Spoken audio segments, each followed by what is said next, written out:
Hi everyone. ఈరోజు నా చిన్నతనంలో మా అమ్మ చెప్పిన ఒక పాఠం నేను మీకు ఈరోజు చెప్పబోతున్నాను. సాధారణంగా మాదొక రైతు కుటుంబం.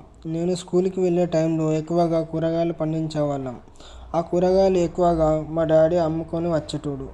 ఎప్పుడైనా బావి దగ్గర ఎక్కువగా పని ఉన్నప్పుడు మా అమ్మ నన్ను అమ్ముకొని రమ్మని చెప్పేదన్నమాట. నేను కూడా వెళ్ళేవాడిని. అయితే రెండు ఊర్ల మధ్యలో స్కూల్ ఉండడం వల్ల పక్క ఊళ్ళో కూడా అందరు తెలిసిన వాళ్ళే. నేను రోజు కూరగాయలు అమ్మి స్కూల్కి వెళ్ళినప్పుడు కొంతమంది నన్ను ఎగతాళి చేసేవారు. అప్పుడు నేను మా అమ్మతో నేను కూరగాయలు అమ్ముకొని రాను అని చెప్పి ఆ విషయం గురించి చెప్పాను.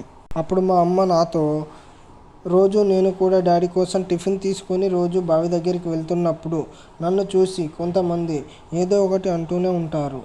అట్లని చెప్పి నేను పోవడం మానేయలేదు కదా, అనుకునే వాళ్ళు ఎప్పుడైనా ఏదో ఒకటి అంటూనే ఉంటారా అని చెప్పింది. అలా అన్నప్పటి నుండి ఇప్పటి వరకు ఏ పని చేసినా సిగ్గు అనే పదమే తెలియదు. సో జీవితంలో ఏదైనా చేయాలి అన్నప్పుడు వేరే ఎవరిని అడగకు. నీకు నచ్చితే చెయ్యి. అది గెలుపైనా ఓటమైనా నీతోనే ఉంటుంది. Thank you for watching.